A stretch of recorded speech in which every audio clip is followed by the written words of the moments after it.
I stand to celebrate a visionary, a man who carries the essence of wealth and greatness wherever he goes. Yusuf Ishola, your creativity isn't just impressive, it is unparalleled. You take the ordinary and turn it into something extraordinary. There is a magic in everything you do, a power that speaks through your work. It's bold, it's innovative, and it's a true reflection of who you are. Your energy is unmatched, always pushing limits, breaking barriers, and inspiring everyone around you, especially me. You don't just follow trends, you set them. Your mind and your heart are in everything you create, and that's what makes you so special.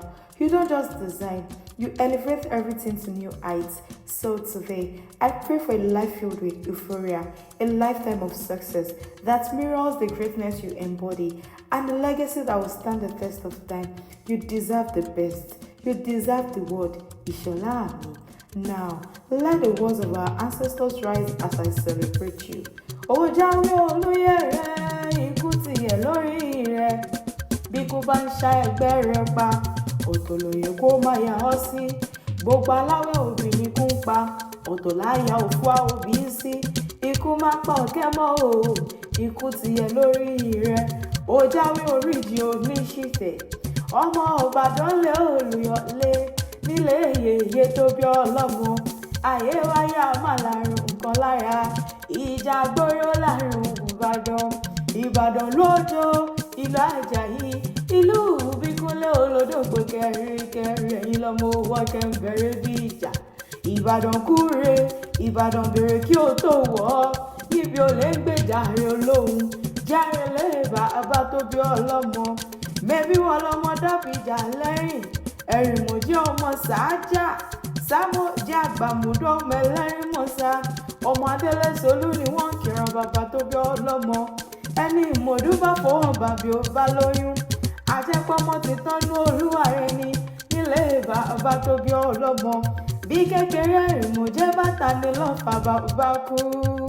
Ìṣọ̀lá ó bó bàtà ni lọ́fà bàbá kú. Abílẹ̀rìn wọn ṣá ọlọ́gbẹ́ orí kan rọmọ ya. Wọ́n náà wọ́n lólógbòjò bàbá kò mọ̀. Wọ́n kún ọlọ́bẹ lójú mẹ́rìndínlógún bàbá gbàjẹ̀mọ̀. Ọgbọ́n ọdún mo mú rẹ̀ ṣí. Ọ̀pọ̀ mọ̀ràn mẹ́rin àgùntàn lẹ́rìn àwọn bàbá tó bí ọlọ́mọ. Ìṣọ̀lá o, ilé ọmọ Abídèwé, ọmọ eléwé retí ń jẹ́ Ládọ́gba. Ọmọ Adélé Solú ni wọ́n kíran bàbá tó bí ọlọ́mọ. Ojáwé oríjì oníṣìfẹ̀, òní ti lérò òkú wọlé. Mo gbọ́ ní ti lérò òkú bóde, pẹ́pẹ́pẹ́ léwu ṣe ń lé arọ́.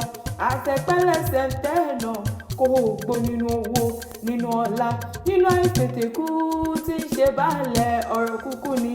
Ó ní tètè kú, ó ní tètè kú, mo rójú ọ̀la lójú rẹ o. Béèyàn kan bá pé ó máa ṣàmọ́dún, wí fún wọn pé ìta gbangba làádọ́rẹ́ ajílẹ̀ kéńgé. Ayé rẹ̀ ó dùn yóò ní gbọ́ngbọ́n náà láṣẹ lẹ́dùn màrè ọba. Pẹ́pẹ́pẹ́ léwu ìṣẹ̀lẹ̀ àárọ̀, àtẹ̀pẹ́lẹsẹ̀ ń tẹ́ ẹ̀nà. Ọdún owó, ọdún ọlá, ọdún dùnnú, ọpẹ́ ẹ̀mí o. Gbogbo òní bá wọn dúpẹ́ ìbànújẹ́, òní bá wọn dúpẹ́ àpàǹdodo.